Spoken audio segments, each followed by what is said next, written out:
The silence of the walk-in closet was absolute, broken only by the frantic, unsteady rhythm of his own heart.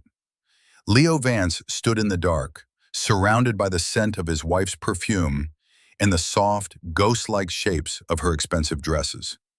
He had come home 3 days early from his business trip to Zurich, a trip that had culminated in the single greatest success of his carefully hidden career, to surprise Isabella for their third anniversary.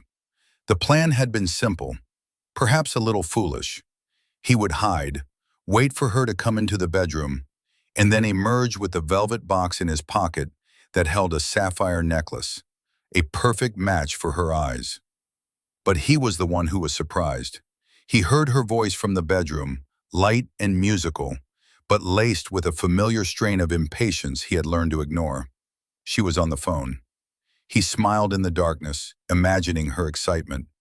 Then he heard his own name, and the smile froze on his face, cracking like thin ice. "Mother, please, don't start," Isabella said, her voice dropping into a conspiratorial sigh.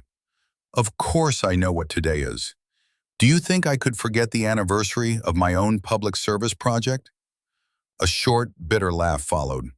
3 years of playing house with the world's most beige man. In the closet, Leo's hand, which had been reaching for the velvet box, fell to his side.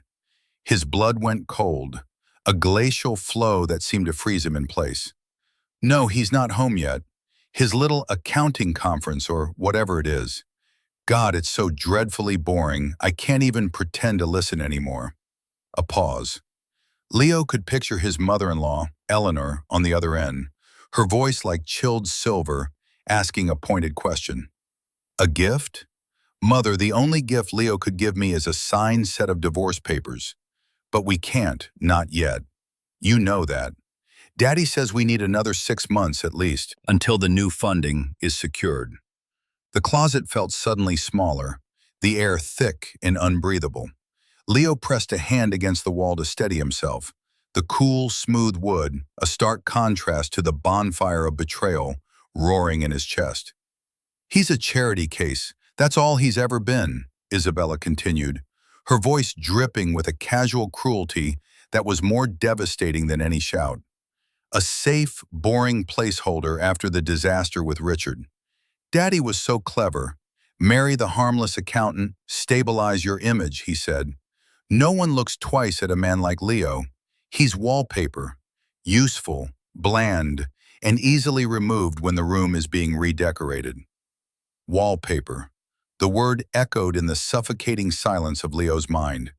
He had spent 3 years dedicating his life to this woman. He had deliberately downplayed his own staggering success, presenting himself as a simple, mid-level professional because he had wanted to be loved for himself, not for the fortune he had secretly amassed. He had believed her love was genuine, a quiet, steady flame that was a welcome antidote to the bombast of her family. He saw now that the flame was just a reflection, a trick of the light. There was no fire. There was nothing. I know," Isabella said, her tone softening with a sigh of shared burden. "It's just, some days it's so hard. When our friends talk about their husbands' new ventures, their yachts, their summer homes in the Alps, and I have to invent some story about Leo auditing a mid-sized paper company. It's humiliating. I have to physically bite my tongue to keep from screaming." She paused again. "Yes, Daddy will be here soon. With you. I told Leo we were just having a quiet dinner, the two of us. He'll be so surprised to see you. It's almost cruel. But then, he never seems to notice, does he? He'll just smile that placid little smile and ask if he can get anyone a drink." A cold, hard clarity began to settle over Leo, displacing the initial shock. It was a terrible, crystalline understanding. His entire marriage was a lie. He was not a husband. He was a tool, a temporary fix, a stepping stone on the path back to the life she felt she deserved. The humiliation she spoke of was a phantom. The real humiliation was his, standing in this closet, listening to the casual demolition of his life. The velvet box in his pocket felt like a stone, weighing him down. The sapphire necklace, meant to be a symbol of his deep and abiding love, was now just a monument to his own foolishness. He heard the distant chime of the doorbell. "Oh, that must be them now," Isabella said, her voice instantly brightening, shedding the skin of her discontent. "I have to go. Yes, I love you too. See you in a second." He heard the click of her heels on the hardwood floor as she left the bedroom. Leo did not move. He remained in the darkness, a statue carved from grief and fury. He thought she was confident. She and her family, the esteemed Sterlings, believed their position was unassailable, their world secure. They didn't know that the quiet, harmless man they treated as a footnote was the author of the entire book. And in that moment, in the suffocating dark, Leo Vance, the wallpaper man, decided he would not just be removed. He would be the one to strip the entire house down to its foundations. Thank you for being here with me for this story. I know that opening was intense, and I promise you, the journey we're about to go on is one of patience, strategy, and ultimate vindication. If you're anything like me, you love a story where the underestimated finally show their true strength. So settle in, and if you're enjoying it so far, please give this video a like and consider subscribing. I'd also love to know where you're watching from. Drop your city or country in the comments below. It's amazing to see how far these stories travel. Now, let's get back to Leo as he prepares to step out of that closet and face the family that has so casually destroyed him. An hour felt like a lifetime. Leo remained in the closet, not moving, simply breathing. In, out. A slow, deliberate cadence that anchored him against the storm of emotions. The initial agony had receded, leaving behind something colder, harder. It was the resolve of a man who had just lost everything, and in doing so, had found a terrible kind of freedom. He heard the muffled sounds of conversation from the living room. The booming, self-important laugh of his father-in-law, Marcus Sterling, the tinkling, insincere chime of Eleanor's, and Isabella's lighter, more melodic tones, playing the part of the happy wife. He finally pushed the closet door open. The bedroom was empty, bathed in the soft, golden light of the evening sun filtering through the shears. He walked to the dresser and looked at himself in the mirror. He saw the man they saw, quiet, unassuming, with kind eyes and a face that would never stand out in a crowd. He was wearing the simple, dark gray suit he'd traveled in. To their eyes, it was off the rack, a symbol of his mediocrity. In reality, it was bespoke, tailored in Savile Row from a fabric designed for comfort and travel, costing more than Marcus's entire wardrobe. The irony was a bitter pill. He had hidden his wealth so completely, so effectively, that he had become invisible. He took a deep breath, straightened his tie, and smoothed his jacket. He picked up his worn, dark brown leather portfolio from the bed where he'd left it. It was old, the corners softened with use, the leather bearing the faint scars of years of travel. To the Sterlings, it was another mark of his station, a pathetic briefcase for a pathetic man. They had no idea that within it, on a single encrypted drive, lay the architecture of his empire. It was his symbolic object, the physical representation of his hidden power, and tonight, its simple presence would be his secret armor. He walked out of the bedroom and down the hall. As he approached the living room, the voices grew clearer. "And I told the board in no uncertain terms," Marcus was saying, his voice resonating with false authority, "that Sterling Industries does not bend. We set the market, we don't follow it." "Of course, dear," Eleanor's voice purred. "They'd be fools not to listen." Leo paused at the threshold, observing the scene. Marcus stood by the fireplace, a glass of scotch in his hand, his chest puffed out. Eleanor was perched elegantly on the edge of a silk armchair, a perfect picture of aristocratic grace. Isabella was handing her a drink, smiling, but Leo could now see the tension in her shoulders, the slight, forced curve of her lips. They were all performing, a family of actors playing the part of the powerful and secure. He stepped into the room. "I hope I'm not interrupting." 3 heads turned. Three pairs of eyes fixed on him. Surprise flickered across Isabella's face, quickly masked by a brilliant smile. "Leo, darling, you're home early. We weren't expecting you for another hour at least." She rushed to him, kissing his cheek. The touch that once thrilled him now felt like a spark of static electricity, unpleasant and meaningless. Her perfume, the same scent that lingered in the closet, was cloying. "My last meeting was canceled. I managed to get an earlier flight," he said, his voice even and calm. It was a simple lie, the first of many he now knew he would have to tell. "Well, what a wonderful surprise," Eleanor said, her smile not quite reaching her eyes. "We decided to pop over to help Isabella celebrate. I hope you don't mind." The implication was clear. "Your simple plans have been superseded by ours." "Not at all, Eleanor. Marcus, it's good to see you," Leo replied, his gaze steady. He would not give them the satisfaction of seeing him flustered. "Leo," Marcus grunted, giving a curt nod without moving from his spot. He looked Leo up and down, his eyes lingering for a moment on the simple suit and the old portfolio. A faint, condescending smirk played on his lips. "Good trip? Balanced some important books, did you?" The insult, once a familiar sting, now landed on the cold armor of Leo's newfound resolve. He saw it for what it was, the desperate jab of an insecure man. "Something like that," Leo said, allowing a small, placid smile to form, the very smile Isabella had mocked. It was very productive. He placed his portfolio on a small end table, next to his usual chair. He would keep it in his line of sight all night, a reminder.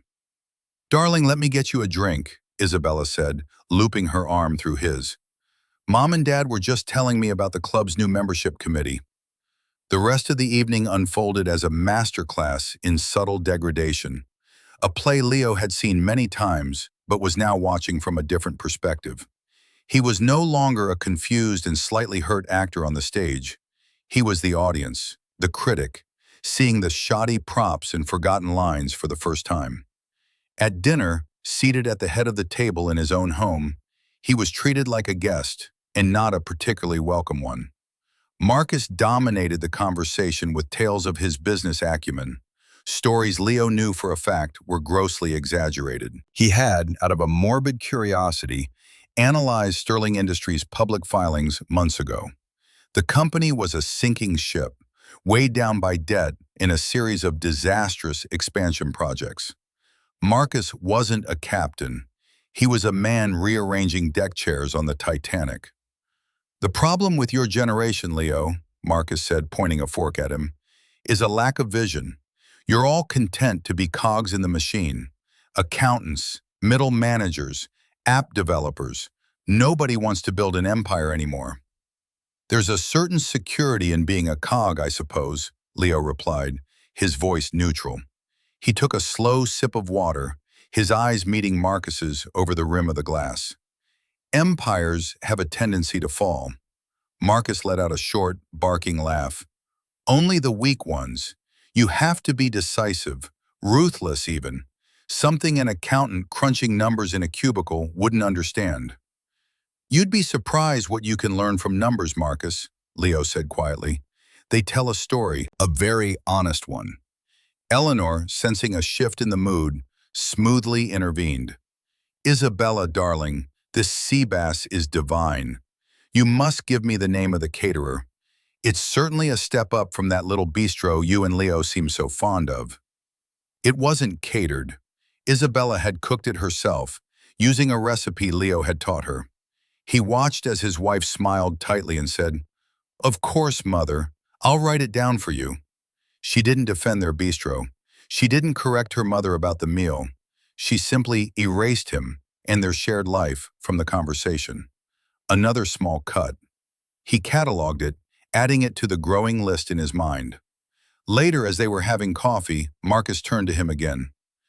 "You know, Leo, I've been thinking. I have a small project you might be able to help with. We have some old accounts, legacy stuff from my father's day. Needs organizing. A bit of a mess, frankly. It's not exactly high-level strategy, but it would be a good way for you to, you know, contribute. It was a blatant, stunningly arrogant act of condescension. He was being offered the financial equivalent of washing the dishes. Isabella looked down at her lap, a faint blush on her cheeks. She was embarrassed, but not for him. She was embarrassed by him. Leo felt a stillness settle over him. He looked at Marcus, at the smug, entitled face of a man who believed he was bestowing a great favor. He thought of the conversation from the closet. He thought of the word wallpaper, and he knew what he had to do. "I'd be happy to help, Marcus," Leo said, his voice a perfect mask of earnest humility. "It sounds important. I'll need full access to the books, of course, to do the job properly." Marcus waved a dismissive hand. Of course, of course.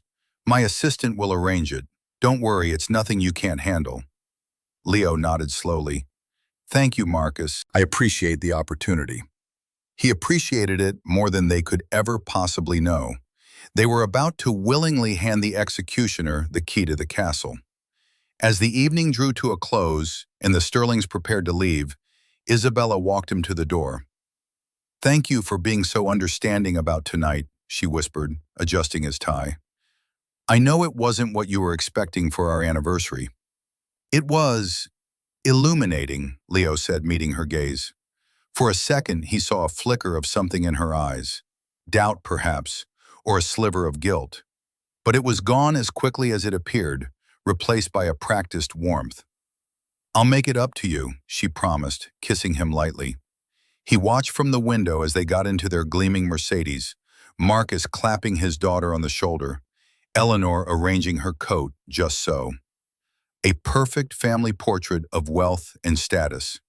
He then looked at the worn leather portfolio sitting on the end table. He walked over, picked it up, and held it in his hands. The storm was coming, and he, the quiet, harmless accountant, would be the one to unleash it. The days that followed settled into a new, chilling routine. Outwardly, nothing had changed. Leo went to his small, rented office downtown each morning, a deliberately modest space that served as a perfect piece of camouflage for his real operations. He would smile his placid smile at Isabella, endure her increasingly frequent and pointed suggestions about his career, and listen patiently to her breathless accounts of the luncheons and charity committees that filled her days. But inwardly, Leo was a different man. The part of him that had loved his wife, the soft, trusting core of his heart, had been cauterized. In its place was a cold, meticulous focus. He was a strategist now, and his own life had become the ultimate chess match. 2 days after the anniversary dinner, a courier delivered a set of heavy ledgers and a hard drive to his office. A note from Marcus's assistant was attached. "Mr. Sterling's legacy accounts, as discussed." Leo spent the afternoon locked in his office, the door shut, the blinds drawn. He did not look at the dusty, leather-bound books. Instead, he plugged the hard drive into a secure, air-gapped laptop he kept for his most sensitive work. What he found was not just a messy collection of legacy accounts. It was everything. Marcus, in his infinite arrogance, had not bothered to segregate the data. It was a complete, unvarnished snapshot of the Sterling family's financial universe. For hours, Leo traced the intricate web of shell corporations, offshore holdings, and desperate high-interest loans. He saw the truth behind the facade of Sterling Industries. The company wasn't just sinking. It was a ghost ship, kept afloat only by a series of increasingly risky and borderline fraudulent maneuvers designed to attract one last, massive infusion of cash. Marcus wasn't just rearranging deck chairs. He was actively lying to the market, to his investors, and to his own family. The rot was deeper, more pervasive than Leo had ever imagined. They were on the verge of total, catastrophic collapse. One wrong move, one skeptical investor, and the entire house of cards would come tumbling down. He leaned back in his chair, the glow of the screen illuminating his face. He felt no pleasure, no schadenfreude, only a profound, hollow sadness.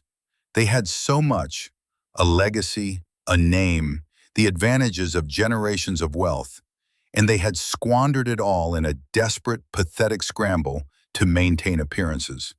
Their obsession with status was a cancer that had eaten them from the inside out. He saved a complete encrypted copy of the drive onto a small, discreet device, which he then placed inside a hidden compartment in his leather portfolio.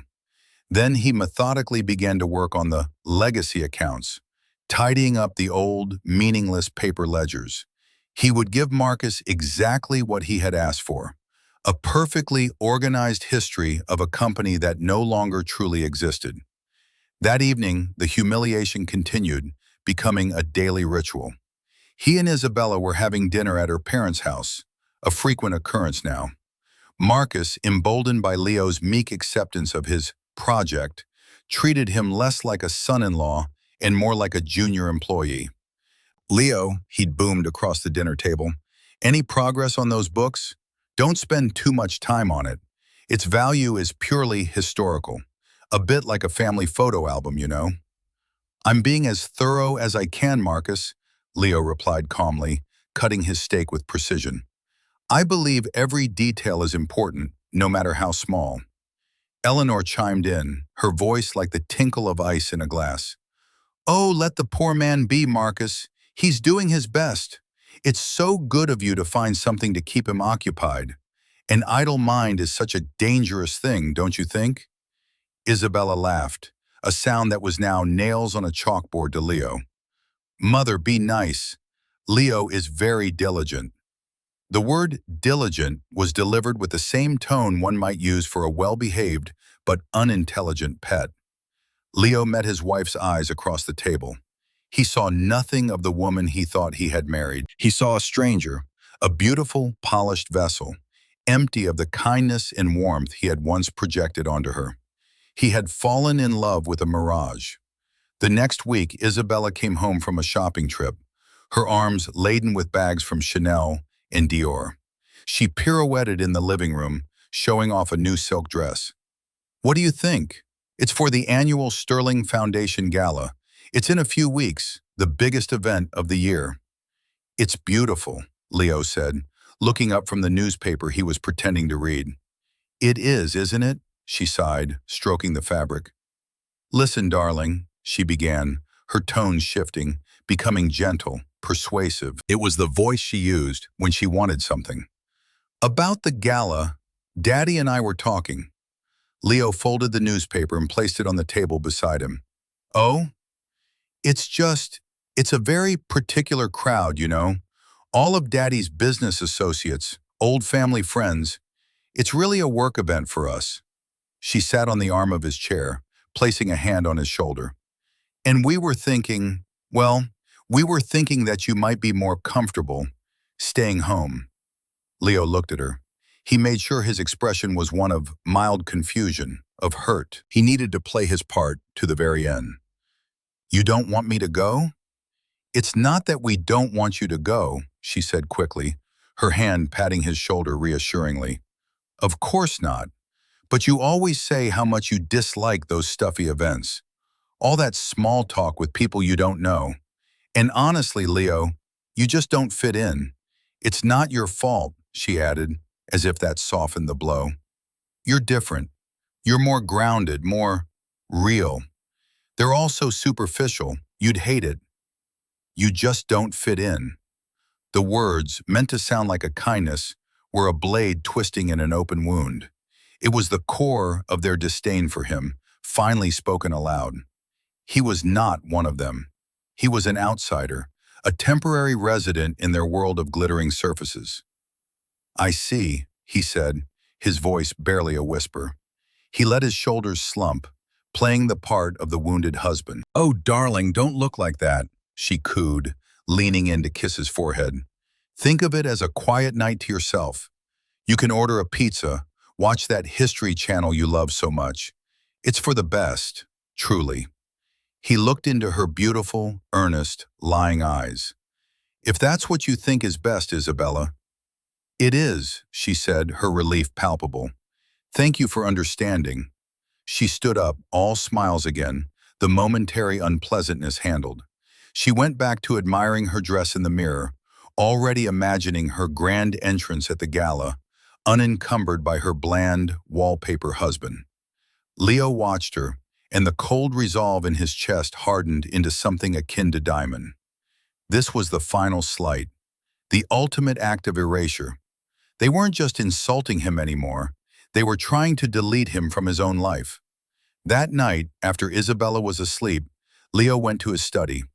He didn't turn on the lights. He sat in the dark, the city lights twinkling below, and made a call. "Julian," he said when his partner answered, "it's time." "Leo, is everything all right?" Julian Croft's voice was sharp, alert.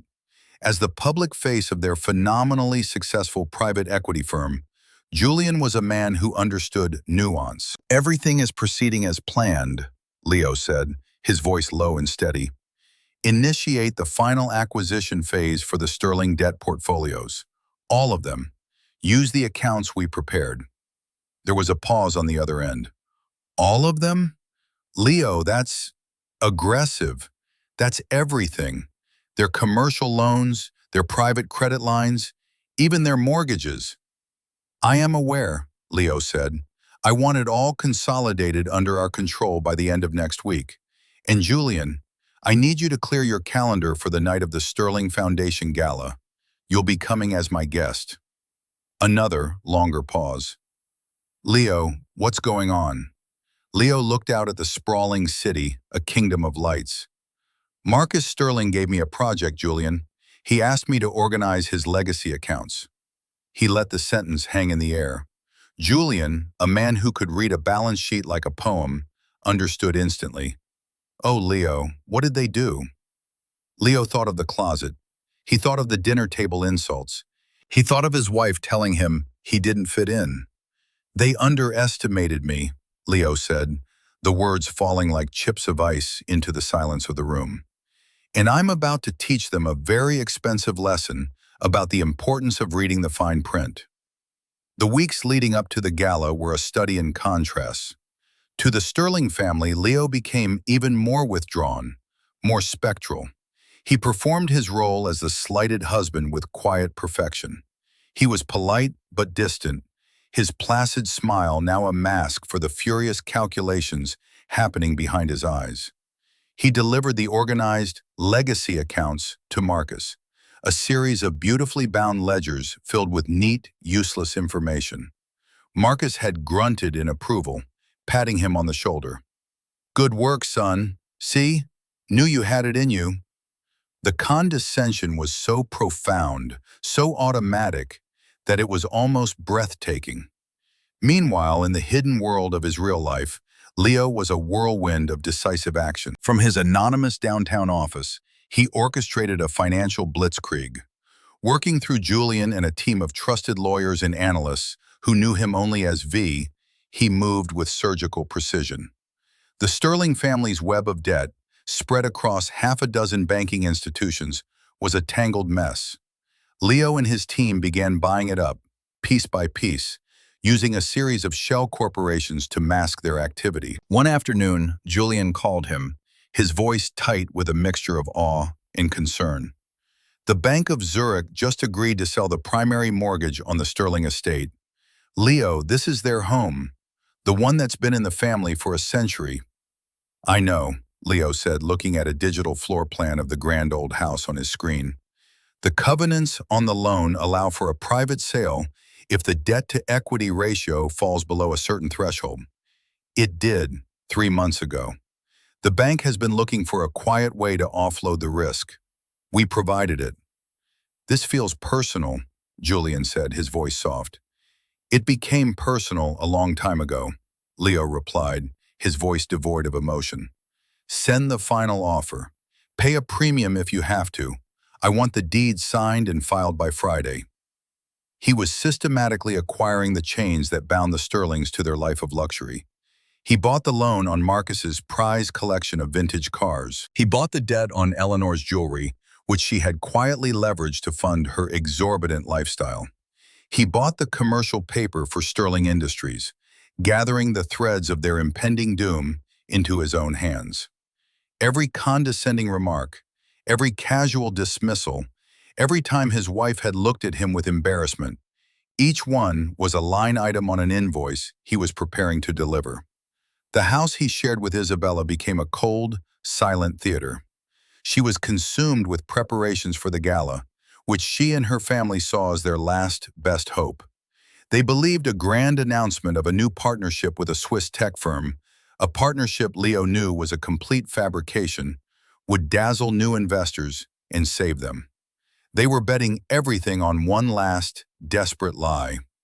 "You're so quiet lately, Leo," Isabella said one evening, looking up from a seating chart for the gala. Her brow was furrowed, not with concern for him, but with the stress of placing minor dignitaries. "Is everything all right?" "Just tired," he said, turning a page of his book. "Long days at work." "Poor darling," she murmured, her attention already back on the chart. "Well, it will all be over soon." Yes, it will, he thought. He watched her, this woman who was a stranger to him, flitting about in a bubble of self-delusion. She spoke of the future, of a trip to St. Bart's after the gala, once things were settled, of redecorating the guest wing. She was planning a life that was already foreclosed on, in a house that was no longer hers. The dramatic irony was so thick, so potent, it was almost suffocating. He felt like a visitor from the future, watching people go about their lives moments before a historical cataclysm. The day of the gala arrived. The air in the house was electric with Isabella's nervous excitement. She spent the entire afternoon in a flurry of activity with hairstylists and makeup artists. Leo stayed in his study, the door closed. He told her he had a deadline he couldn't miss. She had simply nodded, her mind elsewhere. Late in the afternoon, he heard her call his name. "Leo, can you come here for a moment?" He walked to the doorway of their bedroom. She was standing before the full-length mirror, a vision in the emerald silk dress. Diamonds glittered at her throat and ears. Family heirlooms, he knew. Heirlooms whose security was now held by one of his holding companies. "What do you think?" she asked, turning slowly. "Do I look okay?" She was asking for his validation, a reflex from a time when his opinion might have mattered to her. "You look stunning, Isabella," he said, and it was the truth. She was breathtakingly beautiful, a perfect, flawless jewel, cold, hard, and belonging to another man. "Good," she said, relieved. She picked up a small, glittering clutch from the bed. "Well, I'm off. Mother and Daddy are picking me up." She paused, a flicker of what might have been guilt in her eyes. "I'm sorry again that you're not coming. It's for the best." "I know," he said, his voice a soft echo of her own words. "You told me." She hesitated, as if there was something more she wanted to say, but then the moment passed. She blew him a quick, careless kiss. "Don't wait up. It's going to be a very late night." "I won't," he said. He watched her leave, the sound of her heels clicking down the hallway, a final, sharp punctuation mark on their life together. The front door closed, and silence descended upon the house. Leo stood motionless for a full minute, the quiet before the storm. He walked back to his study, not to the desk, but to the closet. He opened the door and took out a suit bag. It was not a tuxedo. He had no intention of blending in. He unzipped the bag and drew out a suit of dark, powerful charcoal wool, perfectly tailored, with a subtle, razor-sharp pinstripe. It was a suit that spoke not of celebration, but of power, of hostile takeovers and boardroom executions. He dressed with methodical care, the crisp white shirt, the silver tie knotted with a perfect Windsor, the gleaming black Oxford shoes. When he was done, he looked in the mirror. The man looking back was not the placid accountant. It was a man the Sterlings had never met. It was the man he truly was. He went to his desk and picked up the worn leather portfolio. He checked its contents one last time. The encrypted drive, the single folded document that held the deed to the Sterling estate. A few other papers, each one a nail for the coffin he was about to build. He felt its familiar weight in his hand. It had been his armor. Tonight, it would be his weapon. He walked through the silent, empty house, his footsteps echoing in the grand foyer. He passed the living room where he had been belittled, the dining room where he had been ignored. He saw it all with a strange sense of detachment, as if he were walking through a museum exhibit of his own past life. He opened the front door. A sleek, black town car was waiting at the curb, its engine purring. The driver stepped out and opened the rear door for him. Leo slid into the cool, leather interior. The car pulled away from the curb, leaving the house behind. The night was clear and cold. In the distance, the lights of the Sterling estate glowed against the dark hills, a beacon of false hope in the gathering darkness. The drive to the Sterling estate was a journey through a landscape of memory. Leo watched the familiar streets of the wealthy enclave roll by, each manicured lawn and stately home a reminder of the world he had tried and failed to enter on their terms. He felt no anger now, only a vast, empty calm. He was an instrument of a justice that had been a long time coming. The car turned through the imposing stone gates of the Sterling property, the name Sterling wrought in elegant iron, and proceeded up the long, winding driveway. The estate was ablaze with light, music drifting faintly through the trees. Valets in crisp uniforms were rushing to and fro, attending to a gleaming line of luxury cars. The town car did not pull up to the front entrance. As instructed, it continued past the main house, following a service road that led to a rear courtyard, out of sight of the arriving guests. Another figure was waiting there, standing under a single gas lamp, silhouetted against the darkness. It was Julian Croft. He was dressed in a tuxedo, but he wore it like a general's uniform. At his side was a woman in a severe, dark business suit. Her name was Anya Sharma, one of the most feared bankruptcy lawyers in the country. "Leo," Julian said, his expression grim as Leo stepped out of the car. "Are you sure about this? There's no coming back from it." "They made the choice for me, Julian," Leo said, his voice quiet but firm. He looked toward the house, at the brightly lit windows of the grand ballroom. "They just don't know it yet." He turned to the woman. "Ms. Sharma, thank you for coming on such short notice." "Mr. Vance," she replied, her voice as sharp and precise as her suit. "When the firm of Vance Croft calls, you answer.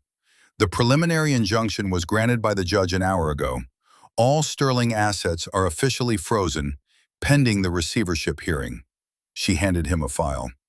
"The moment you step on that stage, it becomes official." Leo nodded, taking the file and placing it inside his portfolio. "Then let's not keep them waiting."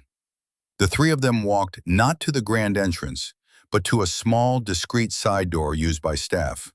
No one stopped them. Leo's suit and authoritative air, combined with Julian's well-known face, gave them an aura of belonging that was more effective than any invitation.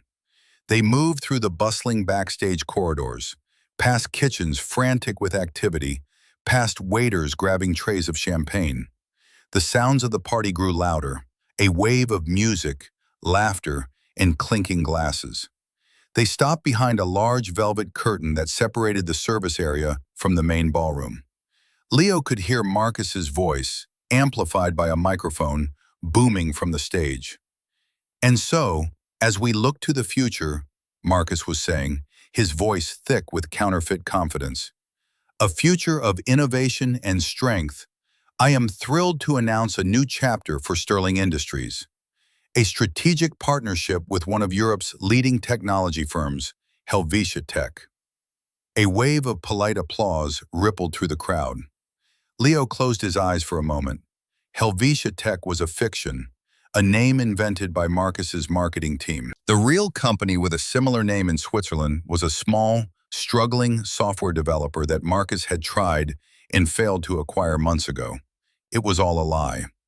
"This partnership will not only secure our position as a leader in the domestic market," Marcus continued, his voice rising with theatrical fervor, "but it will launch us onto the global stage. It is the dawn of a new era for the Sterling name." More applause, this time louder, more enthusiastic. The investors were biting. Leo could feel the collective sigh of relief in the room. The grand old family was saved. He looked at Julian. "It's time." Julian gave a single, sharp nod. Leo took a deep breath. He pulled back the heavy velvet curtain and stepped out into the light. The sudden appearance of three figures from the side of the stage caused a momentary disruption. A few heads turned. He, Julian, and Anya Sharma began to walk, not around the edge of the room, but directly, purposefully, toward the stage at the far end of the ballroom. They moved with a calm, unhurried pace that commanded attention. A murmur started in the crowd, a ripple of curiosity that spread outward from their path. People lowered their champagne glasses. Conversations faltered.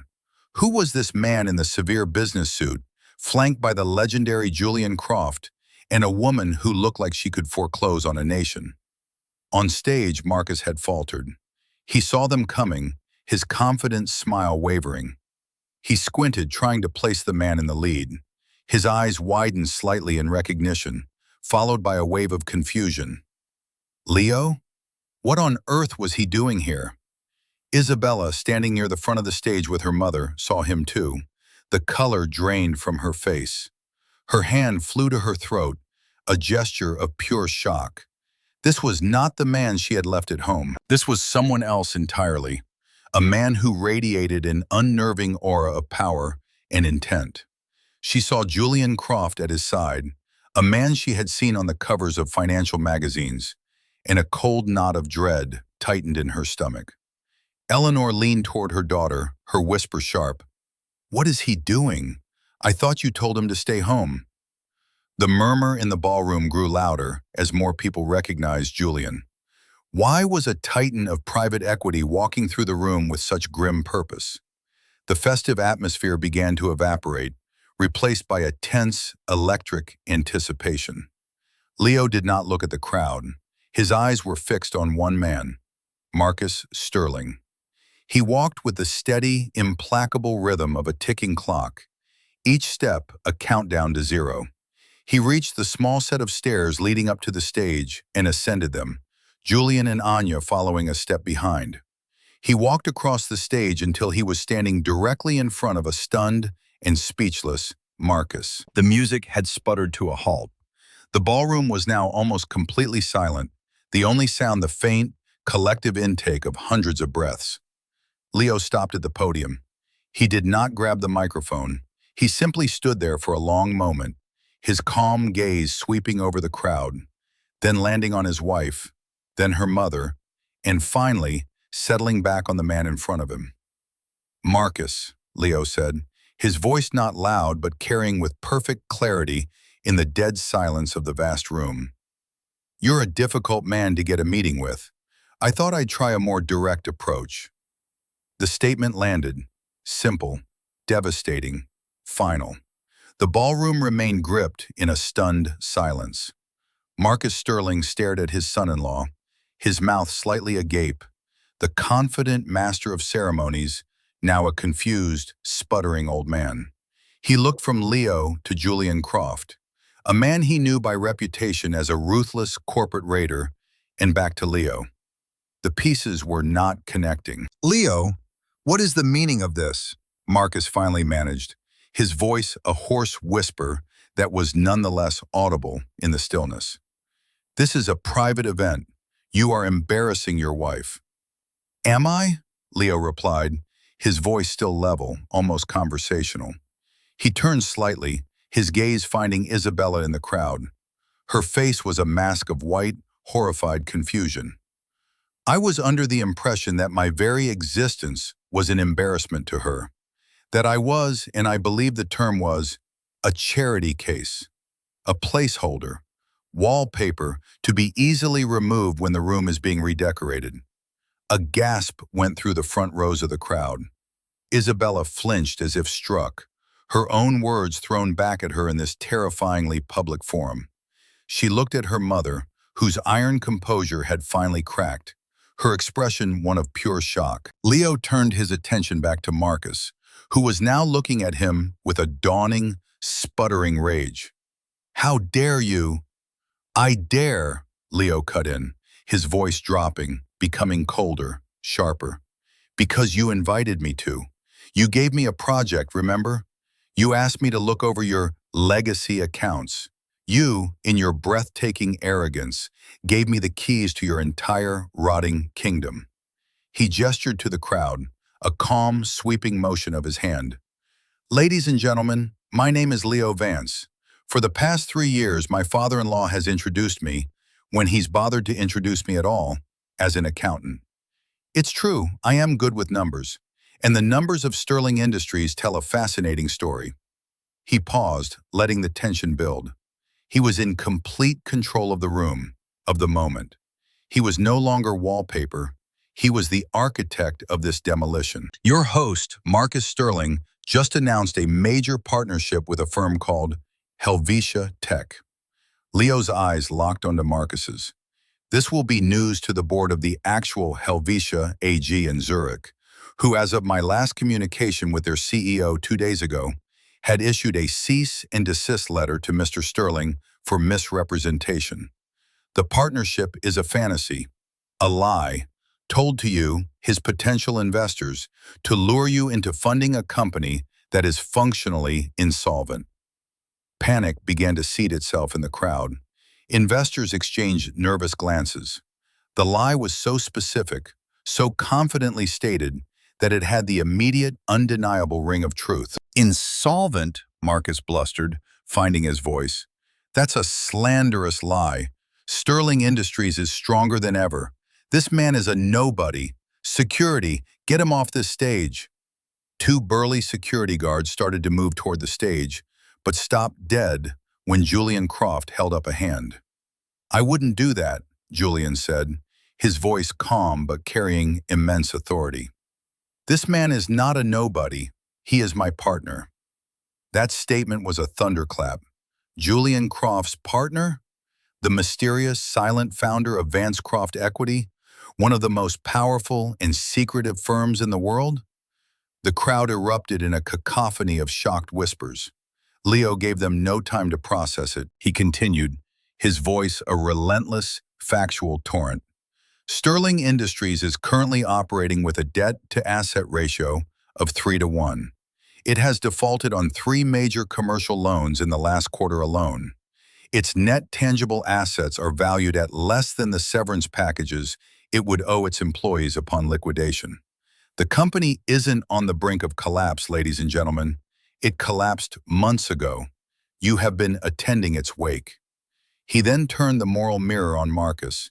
You spoke to me of vision, Marcus, of building empires, but you are not a builder. You are a gambler who ran out of chips and is now trying to play with house money.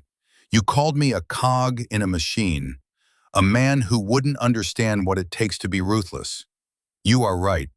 I don't understand the kind of ruthlessness it takes to lie to your friends, to your partners, to your own family, just to prop up your own fragile ego for a few more weeks. He took a step closer to Marcus, his voice dropping so that only the man in front of him and the microphone could hear him. You belittled my work. You mocked my clothes. You offered me your family's financial scraps to keep me occupied. And all the while, I was the one holding the strings. Every condescending word, every dismissive gesture was a gift. It showed me exactly who you are. Then came the final, devastating revelation, the quiet bomb. Leo reached into his leather portfolio. He did not pull out a stack of documents. He did not present a complex chart. He drew out a single, folded piece of paper. He let it unfold. Over the past 6 weeks, Leo said, his voice resonating through the silent room, my firm, Vance Croft Equity, has been quietly acquiring all of Sterling Industries' outstanding debt.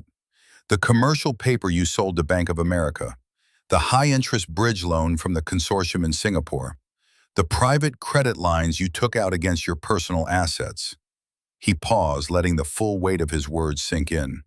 Marcus's face had turned a pasty, ashen gray. He looked like he was going to be sick.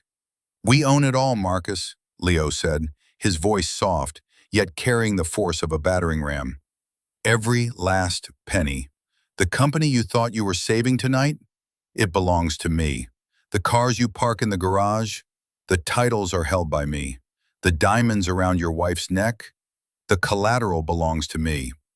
He took the final step, closing the distance between them until he was standing inches from his father-in-law. He held up the single sheet of paper. "And this house," he said, his voice a devastating whisper that the microphone carried to every corner of the room. "This grand estate that has been in your family for 100 years.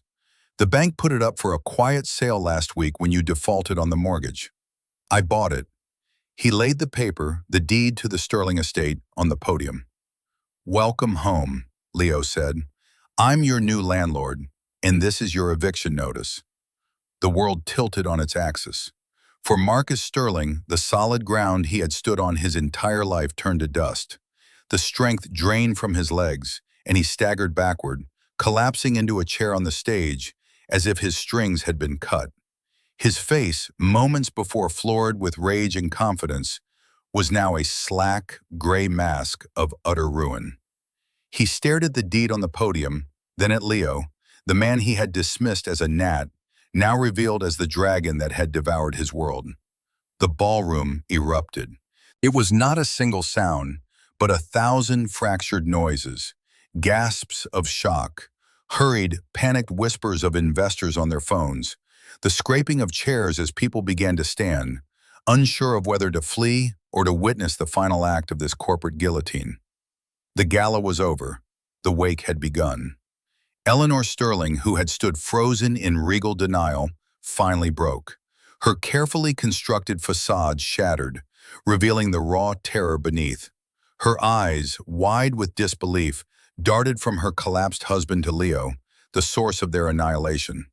This couldn't be happening. It was a nightmare. Isabella was rooted to the spot, her body numb, her mind reeling. Every cruel word she had ever said to Leo, every dismissive thought, every moment of shared condescension with her parents played back in her mind in a horrifying, high-speed montage. The closet, the phone call. He's wallpaper. The man she had mocked, the man she had planned to discard, was not just successful, he was a king, a titan, who had hidden his crown only to watch them place a dunce cap on his head. The humiliation was not his, it was hers, and it was absolute. On stage, Leo paid no mind to the chaos he had unleashed. His work was not yet done. He turned to Anya Sharma. "Miss Sharma, if you would."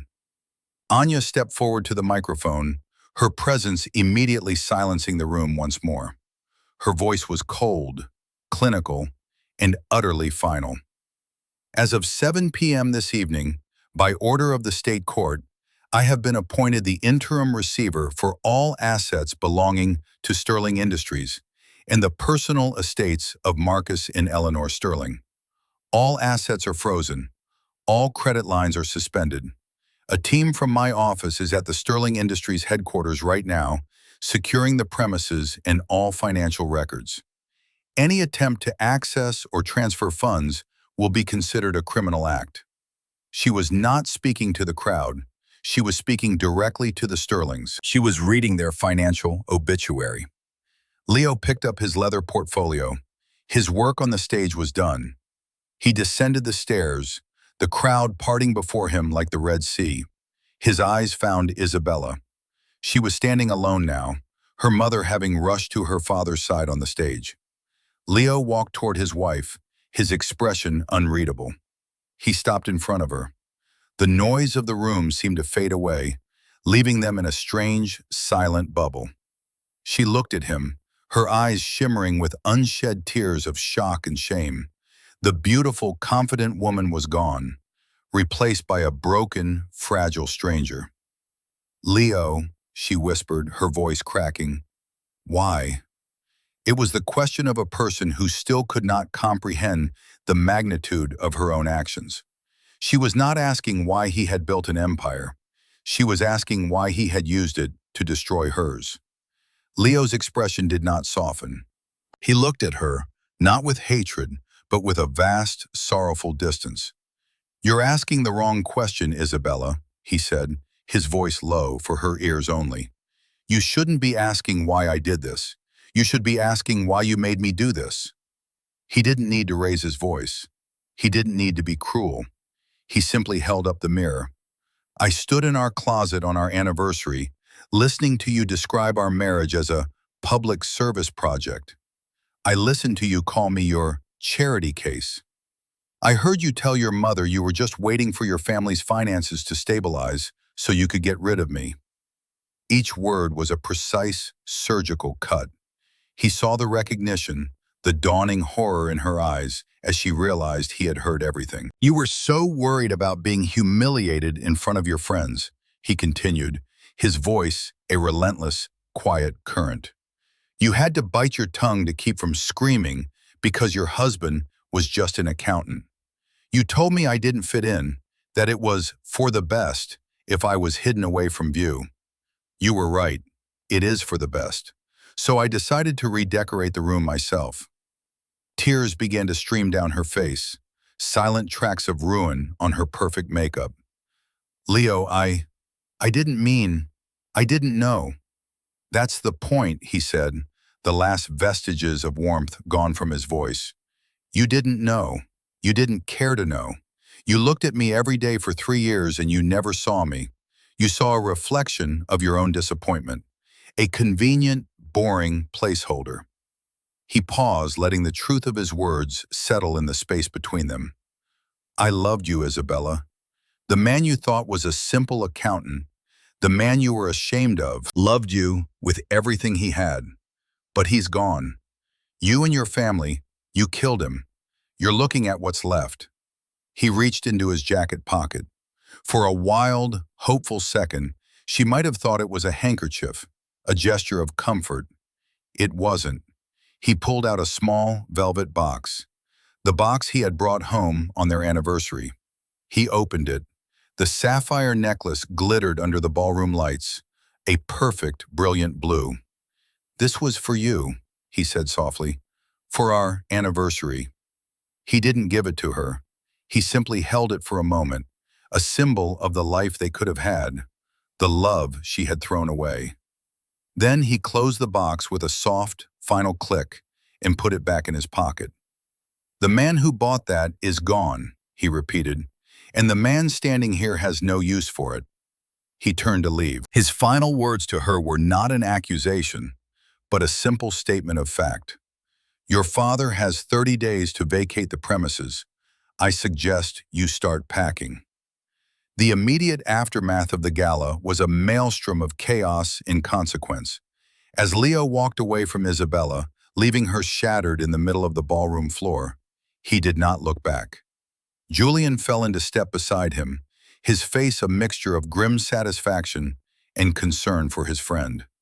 "That was the most brutal, elegant thing I have ever witnessed," Julian said quietly, as they exited the ballroom through the same side door they had entered.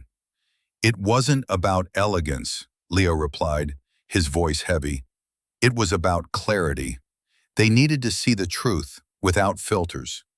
Outside, in the cool night air, the sounds of the imploding party were muffled. Anya Sharma was already on her phone, speaking in clipped, precise tones, directing the legal and financial dismemberment of the Sterling Empire. She gave Leo a curt, respectful nod as he passed. Her work had just begun. Leo's work was over. He got into the waiting car, the worn leather portfolio resting on the seat beside him. He felt no elation, no thrill of victory, only the profound, draining emptiness of a battle hard won, a battle he should never have had to fight. Back at the Sterling estate, the scene was one of social carnage. Guests were fleeing, not wanting to be associated with the public disgrace. The media, alerted by anonymous tips, sent, no doubt, by enterprising gala attendees, were already beginning to gather at the gates. The Sterling name, once a symbol of old money prestige, was now toxic. On the stage, Marcus was being tended to by a frantic Eleanor. He was conscious but incoherent, his mind unable to process the totality of his ruin. He kept muttering, He owns it all. The house. He owns the house. Isabella, eventually guided away by a family friend, moved as if in a trance. The world had been pulled out from under her. She was adrift in a sea of her own making. The man she had married, the man she had despised for his simplicity, was one of the most powerful men she had ever met, and he now hated her. The irony was a physical weight, crushing the air from her lungs. She had been obsessed with status, and she had just been cast out by the very person who could have given her more than she had ever dreamed of. In the days that followed, the full scope of Leo's strategy became terrifyingly clear to the Sterlings. It was not a simple hostile takeover, it was a complete and total dismantling. The notice to vacate the estate was not a threat, it was a legal certainty. The freezing of their assets was absolute. Credit cards were declined. Club memberships were revoked. The phone calls from worried, wealthy friends dwindled, then stopped altogether. They were pariahs. A week after the gala, Isabella came to the house. Their house. Leo's house. He was in the study, boxing up his personal belongings. He had no intention of living there. The place was tainted with bad memories. She stood in the doorway, looking pale and diminished. She was no longer wearing designer clothes, but a simple pair of jeans and a sweater. She looked more real, more human than he had ever seen her. "Leo," she began, her voice small, "can we talk?" He didn't stop what he was doing, folding a shirt and placing it in a box. "I believe we've said everything that needs to be said, Isabella." "No, we haven't," she insisted, stepping into the room. "You haven't let me explain. You haven't let me apologize." He finally stopped and turned to face her. "Apologize for what? For the years of casual cruelty? For the public humiliation? For marrying me as a strategic move? Or just for getting caught?" "For all of it," she said, her eyes pleading. "I was wrong. I was a fool. I was raised to believe that status and appearances were everything. I was weak and I was cruel. And I am so, so sorry, Leo. I am sorry for everything." Her apology sounded genuine. He could see the remorse in her eyes. A younger Leo, the man who had hidden in the closet, might have been moved. But that man was gone. "I believe you are sorry," he said, his voice even. "You're sorry for the consequences. You're sorry that the man you thought was a stepping stone turned out to be a mountain you couldn't move. But your apology doesn't change anything, Isabella. It doesn't erase the truth of what you did. It doesn't rebuild the trust you shattered." "But I love you," she whispered, tears welling. I think I realized it, that night, seeing you on that stage, seeing the man you really are. I was proud of you, and terrified, and I realized I loved you." Leo gave a short, bitter, silent laugh. "No, you don't love me. You are in awe of my power. You are attracted to the status you once craved. You've fallen in love with the thing you tried to destroy me for not having. That isn't love. It's just a different kind of opportunism." The words were brutal, but they were true, and they both knew it.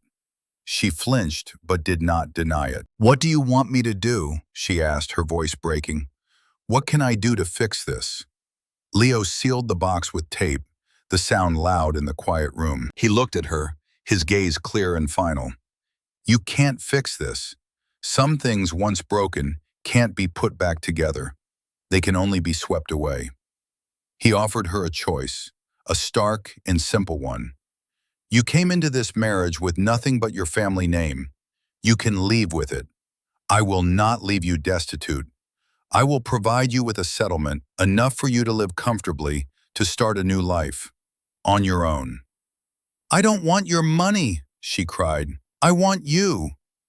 "The price of being with me," he said, his voice cold as steel, "is facing the truth of what you've done, every single day. It's living with the knowledge that you betrayed my love in the most profound way imaginable. It is a price I don't think you are capable of paying." He paused. "So you have a choice.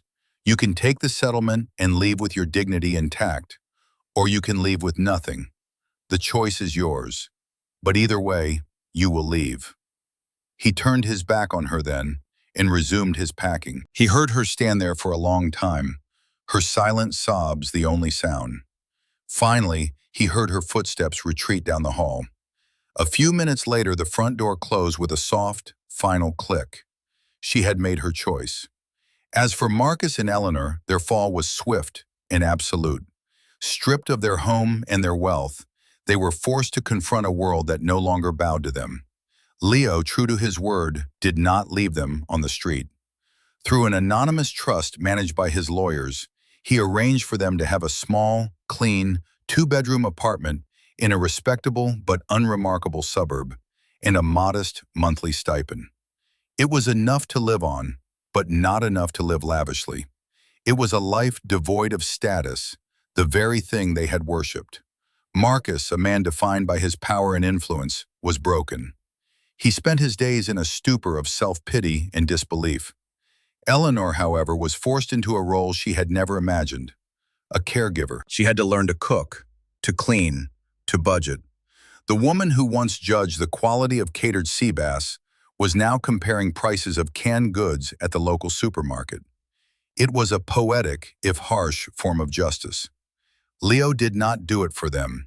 He did it for himself, to maintain his own integrity. Vengeance was one thing, cruelty was another. He had taken their kingdom, but he would not take their basic humanity. He would simply force them to live in the real world, the world they had so long despised.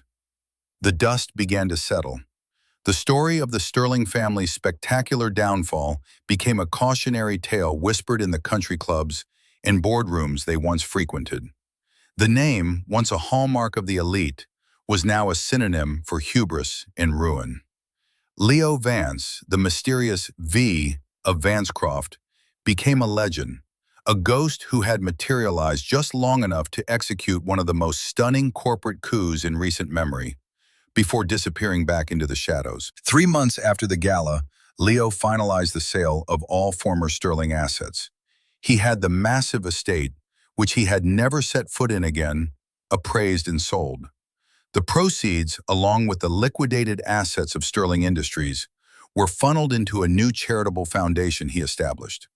The foundation's mission was to provide scholarships and grants to promising students from low-income backgrounds who wished to study business and finance.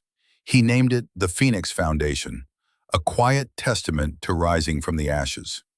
Marcus and Eleanor Sterling faded into obscurity. Their new life in the small suburban apartment was a quiet, relentless punishment. Marcus never recovered from the blow to his ego. He was a king without a kingdom, a ghost haunting the cramped rooms of his new reality. He lost his bluster, his booming voice shrinking to a querulous mumble. He was a hollow man, consumed by what he had lost. Eleanor, surprisingly, adapted with a grim resilience. The necessity of survival stripped away her layers of aristocratic artifice. She learned to navigate the bus schedule, to bargain at the farmer's market, to live a life that was not defined by appearances. In her own harsh, unpitying way, she found a kind of strength she never knew she possessed. There was no grand redemption, no tearful apology to Leo.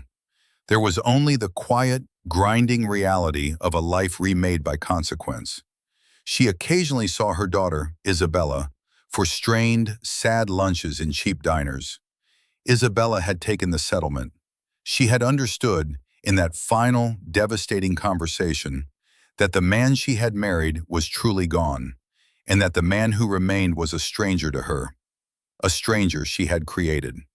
She moved to a different city, rented a small apartment, and got a job working in an art gallery. It was a humble life, a world away from the glittering existence she had once known. The money from Leo sat in a bank account, untouched. She was determined to build a life on her own, to prove to herself, if not to him, that she was more than just a name and a pretty face. It was a difficult, humbling journey. For the first time in her life, she was judged not by her family or her wealth, but by her own character and her own work. Some days were filled with regret and a profound sense of loss for the love she had so carelessly thrown away. Other days, she felt a flicker of a new kind of pride, the pride of self-sufficiency.